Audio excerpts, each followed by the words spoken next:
C'est par l'amour de Dieu que je suis là ce soir. Aucun mérite à moi. J'étais comme vous, un prisonnier du péché. Mais le Seigneur m'a affranchi. Amen. Je n'ai pas autre chose que vous annoncer. Il n'y a que le Seigneur qui peut changer ton cœur, combler ta vie, satisfaire ton besoin. Nous allons nous incliner encore une fois.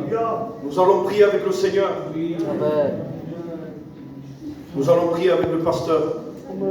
Bonjour. Jésus-Christ. Notre Père, notre Dieu, c'est à toi que nous venons. Dieu. Ton homme n'a parlé que de toi. Tu as la parole de la vie. Amen. Seigneur, tu es venu sauver celui qui est perdu. C'est ta parole qui sauve. C'est ta grâce qui relève. Je te loue pour ton serviteur. Ouvre-le, Seigneur. Parle à travers son cœur. Parle au peuple. Je t'en supplie, Adonai. Merci, mes Dieu. Amen, Père. Gloire à Dieu. Gloire à Dieu. Amen. Ce soir, je voudrais vous apporter vraiment, non ce que je pense, mais je voudrais vous apporter ce que Dieu dit. Dans ces temps que nous vivons, dans ces temps que nous voyons, il y a des catastrophes dans ce monde. Et je parle pour moi. Je ne veux pas vous prêcher des étoiles. Je ne veux pas vous parler de la lune, du soleil, mais je veux vraiment vous parler de Jésus-Christ. Amen. J'ai noté pourquoi l'homme ne peut pas entrer au ciel. Je voudrais commencer avec ces mots. Pourquoi l'homme ne peut pas entrer dans le ciel? Où est le problème? J'ai noté, Dieu a fait l'homme pour que l'homme vive dans sa présence. Amen. Alors, que s'est-il passé? Que s'est-il passé? Le but de Dieu, c'était que l'homme reste avec lui. Alors pourquoi la chose a été bouleversée? Pourquoi tout a changé? Que s'est-il passé? Dieu a formé l'homme. Dans Genèse, du chapitre 2, du verset 5, nous allons lire ensemble. Nous allons lire: l'Éternel Dieu forma l'homme de la poussière de la terre. Il souffla dans ses narines un souffle de vie. Et l'homme devient une âme vivante. Amen. Dieu avait tout fait. Il avait fait la terre. Il avait fait tout ce qui se trouve. Et Dieu, avec la poussière de la terre, il a formé l'homme. Et Dieu m'a fait comprendre, la terre, la poussière de la terre, c'est ce que moi j'ai fait. C'est ce que moi j'ai créé. Donc quand j'ai fait l'homme a eu besoin de quelque chose de plus. L'homme a eu besoin que moi je vienne souffler sur lui. Et j'ai compris que si Dieu ne vient pas souffler sur nous, on ne va pas tenir. Il n'y a pas de vie. Il a fallu que Dieu souffle dans les narines de l'homme. Et la Bible nous dit que l'homme est devenu une être vivant. Sans l'esprit, il n'y a pas de vie. Sans l'esprit de Dieu, on peut faire ce qu'on veut. Sans l'esprit de Dieu, il n'y a pas de vie.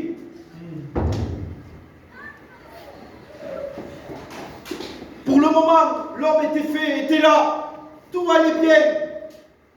Dans le verset 15, il nous est dit que l'Éternel Dieu lui-même, avait pris l'homme et il l'avait placé dans le jardin d'Éden. Il avait fait pour l'homme une demeure. Il avait fait un endroit pour l'homme. Dieu, il va prendre l'homme et il va le placer dans le jardin d'Éden. Pour le moment, tout allait bien. Tout était parfaitement bon. Alors que s'est-il passé? Que s'est-il passé? Est-ce que la faute, on la doit à Dieu? Est-ce qu'on doit pointer du doigt Dieu?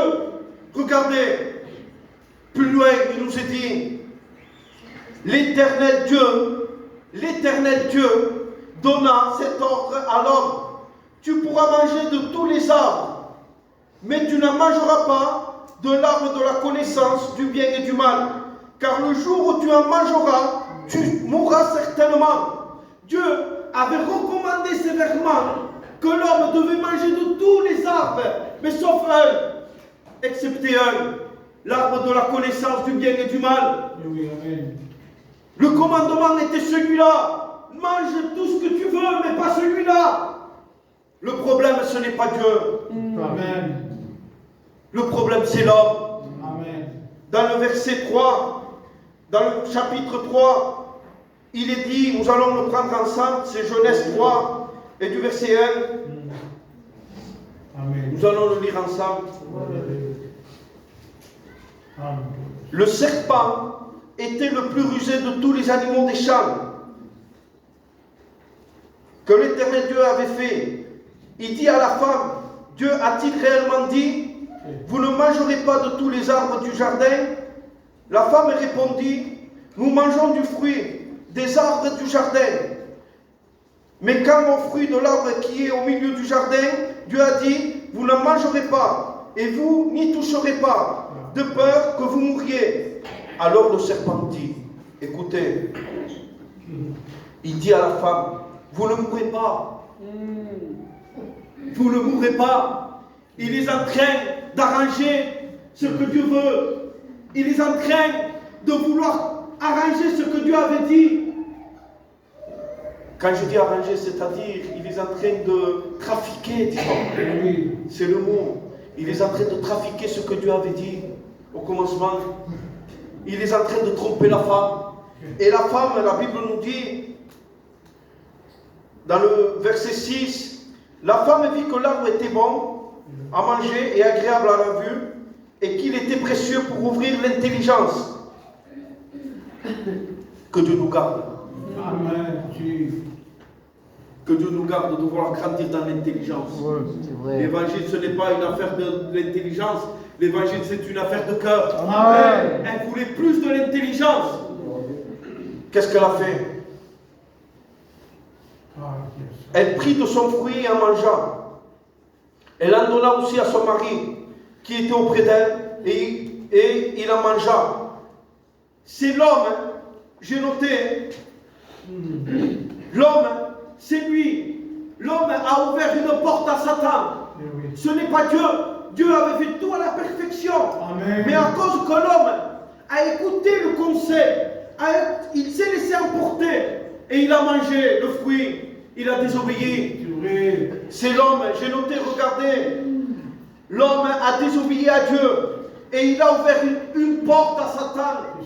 Il a ouvert une porte à la mort. Regardez, j'ai noté aussi. L'homme a ouvert une porte au péché. C'est lui-même. L'homme s'est livré lui-même. Le péché, il fait mal. Amen. Le péché détruit des familles. Amen. Il détruit des foyers. Oui.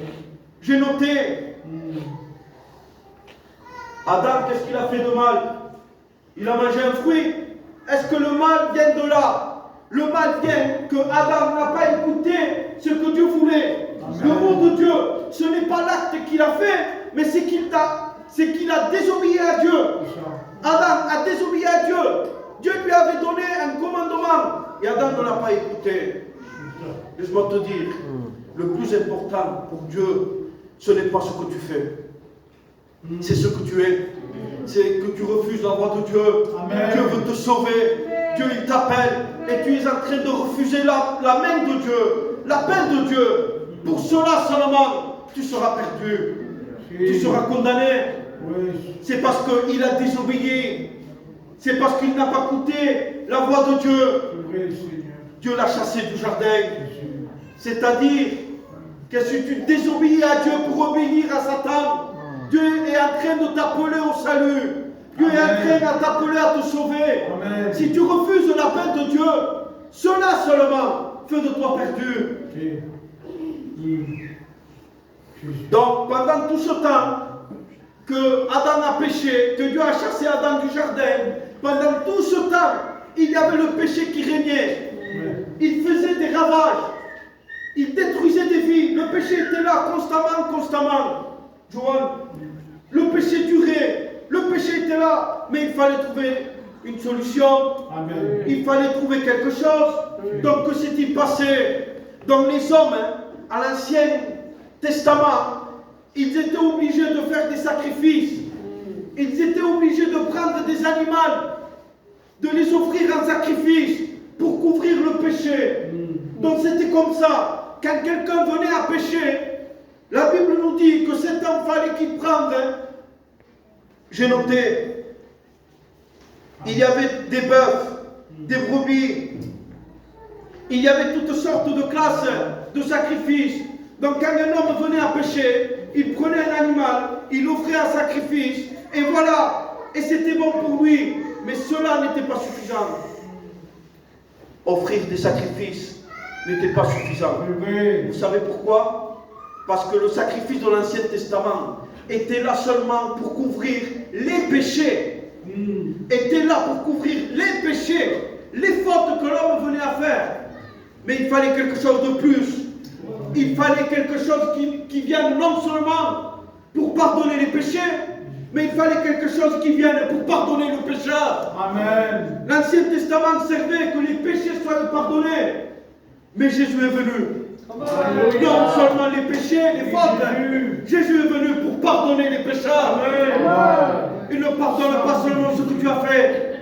Il change ton cœur. Amen. Il transforme ta vie. Amen. Et de quelqu'un de pécheur, tu deviens un enfant de Dieu. Amen. Gloire à Dieu.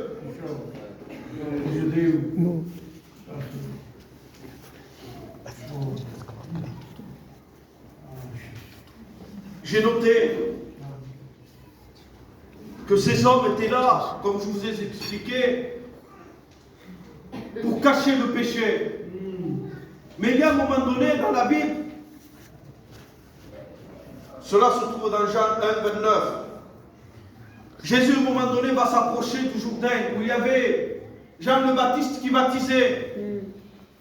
Le Saint-Esprit, Dieu avait dit à Jean-Baptiste, dès que tu verras mon esprit descendre sur lui, Amen. ça sera lui le Messie. Amen.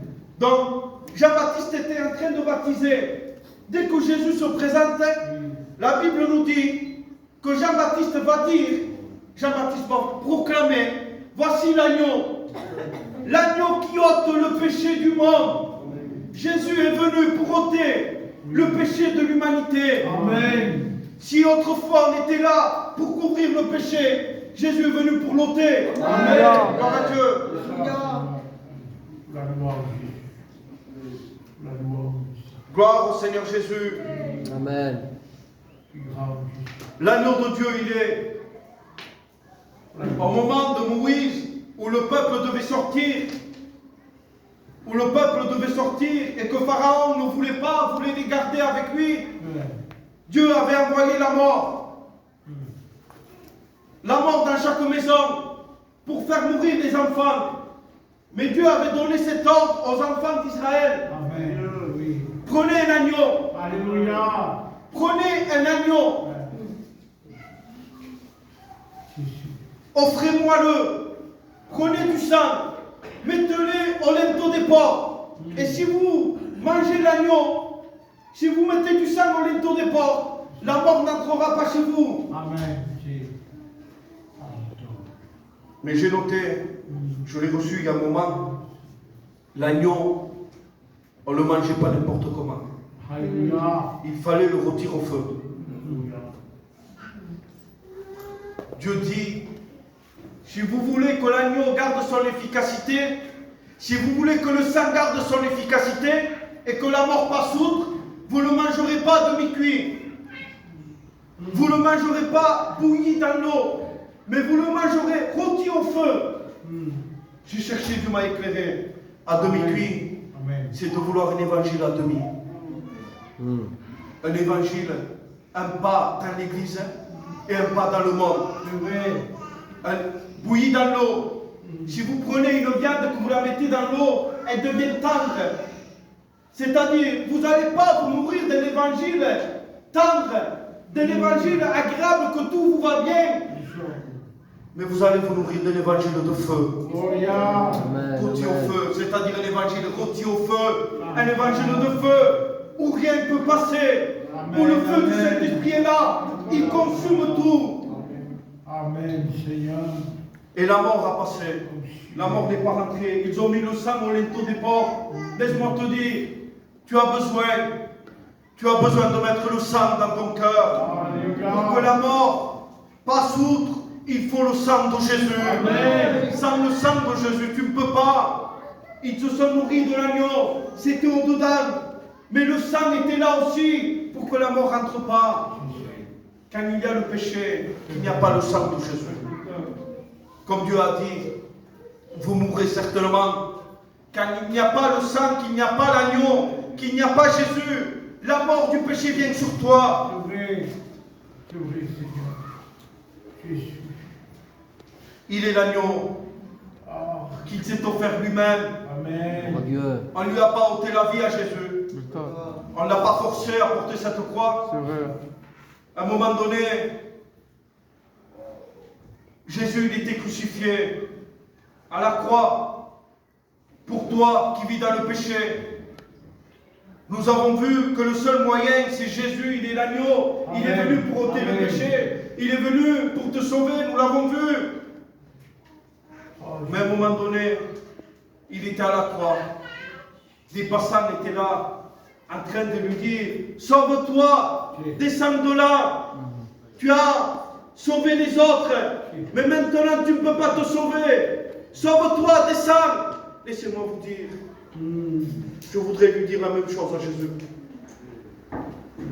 Seigneur, sauve-toi. Tu n'as rien fait de mal. Tu n'as rien fait de mal. Qu'est-ce que tu as fait? Les coupables, c'est nous, c'est pas toi. Tu es la victime, toi. Le coupable, c'est celui qui vit sans Jésus, celui qui se plaît dans son péché. Amen. Toi, non, tu n'as rien fait de mal. Seigneur, sors de là. Il pourrait nous dire, je ne peux pas. Amen. Je ne peux pas. Mon amour est plus fort que ma souffrance. Mon amour est plus fort que ma douleur. Ce n'est pas les clous. Ce n'est pas les hommes. C'est son amour. Alléluia. Parce qu'il t'a tant aimé. Amen. Le clou qu'on lui mettait à la main, il te voyait. Chaque fouet qu'on venait lui affliger, il te voyait. À chaque crachat, il te voyait, il pensait à toi. Il te voyait perdu face à ton péché. Face à ton péché, perdu pour toute l'éternité en enfer. Il s'est dépouillé lui-même. Amen. Il s'est dépouillé, il est venu.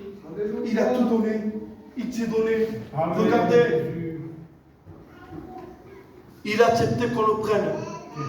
À un moment donné, ils ont venu le chercher pour le crucifier. Il s'est montré, c'est moi. Prenez-moi, c'est moi. Mais à un moment donné, quand les hommes cherchent à l'élever, il est en train de refuser. Jésus n'est pas venu. Jésus n'est pas venu pour rester bien. Jésus n'est pas venu pour être élevé, pour être honoré parmi les païens. Jésus est venu pour vous sauver. Amen. Il n'y a qu'un sauvé qui peut honorer Jésus. Amen. Il n'y a qu'un sauvé qui peut glorifier Jésus. Amen. Amen. Il a refusé d'être élevé. Parmi les païens, il voulait l'élever, mais il n'en voulait pas de lui. Mais à un moment donné, quand ils ont venu le chercher pour le crucifier, pour le faire mourir, il a accepté. C'est-à-dire que Jésus, il vaut mieux pour lui qu'il meure, qu'il soit honoré. Oui. Il vaut mieux pour lui que tu sois sauvé, que lui soit honoré. Il t'aime, le Seigneur. Amen. C'est quelque chose de réel. C'est quelque chose de réel. Nous avons remarqué que sans lui, on ne peut pas se sauver. Sans lui, il n'y a pas de mort. Sans lui, il n'y a pas d'exception. Sans lui, on ne peut pas trafiquer. Il est l'agneau de Dieu, le sacrifice parfait. Il est la porte du ciel. Mais nous allons voir quelqu'un qui voulait se sauver sans Jésus. Vous sono explicato que le tout, le sacrifice, c'est Jésus. L'agneau qui vient pardonner les péchés, c'est Jésus. Amen. Mais il y avait quelqu'un qui voulait se sauver sans Jésus. Dans Jean 16, je crois, Jésus va dire, je suis le chemin. Jésus dit, je suis le chemin, retenez, la vérité et la vie. Il est le chemin, la vérité et la vie. Amen. Et il y a quelqu'un qui va venir vers lui et qui va lui dire, que dois-je faire pour hériter la vie éternelle? Cet homme n'avait pas compris que la vie éternelle c'était Jésus. Amen. Tu n'as pas besoin de faire quelque chose. Tu n'as besoin de rien faire, mais seulement d'accepter Jésus. Alléluia. Je suis le chemin. Quel chemin? Quel chemin? Celui qui nous conduit vers le ciel. La vérité, quelle vérité? Celle qui a franchi Et une fois qu'on est affranchi du péché, il y a la vie éternelle. Amen. Mais cet homme voulait la vie éternelle sans être affranchi du péché. C'est le jeune homme riche. Jésus va lui dire, observez les commandements. Observez les commandements. Je voudrais vous dire, c'est-à-dire va à l'église, va avec les chrétiens, mets la parole en pratique. Cet homme va dire, je le fais dès ma tendre jeunesse, je pratique les commandements. Et j'ai retenu ce mot. Jésus va lui dire, si tu veux être parfait, c'est-à-dire Jésus était en train de lui dire, tu pratiques la loi mais tu n'es pas parfait. Il lui dit, si tu veux être parfait, en voulant dire, ce n'est pas parce que vous venez à la réunion, ce n'est pas parce que vous prenez une Bible, un foulard, que vous êtes parfait.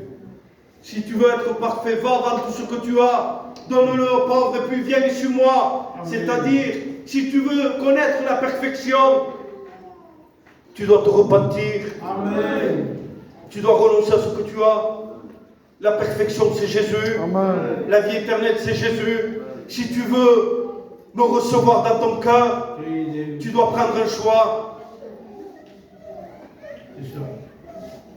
Je ne vais pas m'attarder.